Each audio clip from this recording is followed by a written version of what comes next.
Germaniyada ayollarga uxlatuvchi dori berib, ularni zo'rlab kelgan elektrik qo'lga olindi.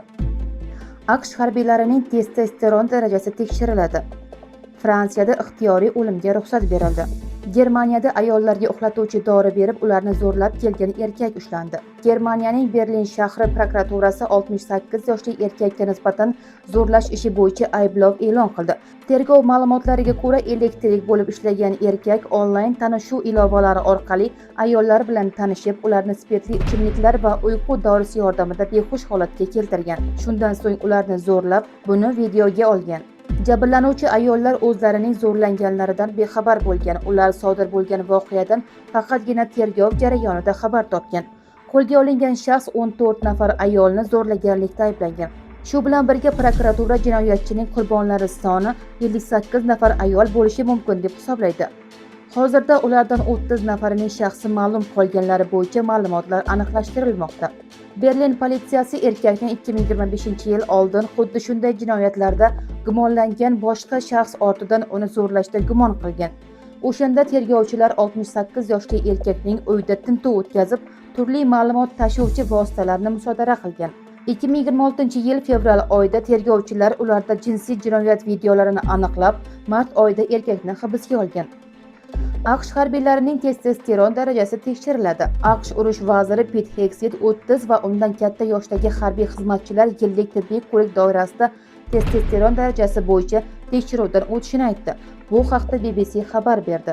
Hegseth harbiylarning yuqori darajadagi faoliyati uchun zarur testosteron miqdoriga ega ekaniga ishonch hosil qilish uchun skrining dasturiga ruxsat berganini aytdi. Testosteron darajasi past bo'lgan harbiylarga ixtiyoriy ravishda gormon o'rnini bosuvchi terapiya taklif etiladi. Tekshiruv 30 yoshdan kichiklar uchun ixtiyoriy bo'ladi. Hegseth skrining yoshi ulg'aygan sari testosteron darajasi pasayadigan harbiy ayollarga nisbatan qo'llanilishi yoki qo'llanmasligini ochiqlamadi. Biz jangchilarimizga dunyodagi eng yaxshi tibbiy yordamni taqdim etishimiz kerak.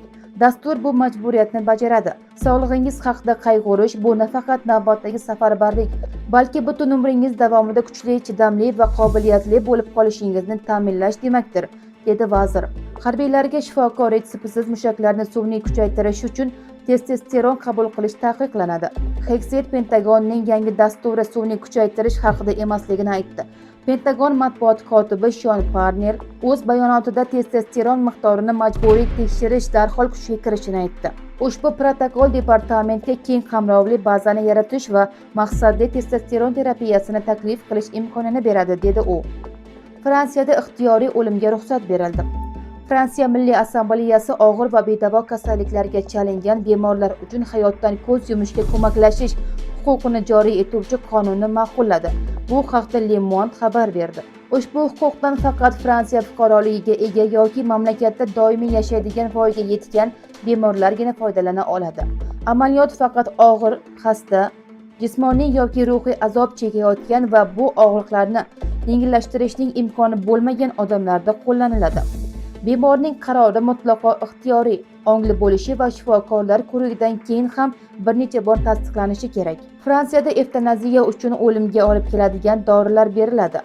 Evtanaziyaga oid hujjatni 291 nafar deputat yoqlagan, 241 nafari esa unga qarshi ovoz bergan. Fransiya prezidenti Emmanuel Macron qonun qabul qilingach, fransuzlarga 2022-yilda bergan va'dasi bajarilganligini aytdi.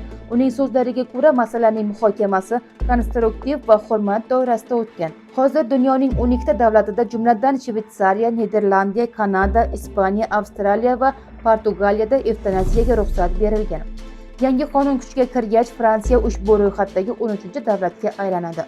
Evtanaziyaning bir necha turi mavjud. Masalan, bilvosita evtanaziyada bemorga berilgan kuchli og'riq qoldiruvchi dorilar oqibatida o'lim tezlashishi mumkin.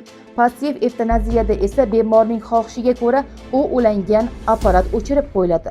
E'tiboringiz uchun rahmat. Videoga like bosing va kommentariyalarda o'z fikringizni qoldiring. Xayr, salomat bo'ling.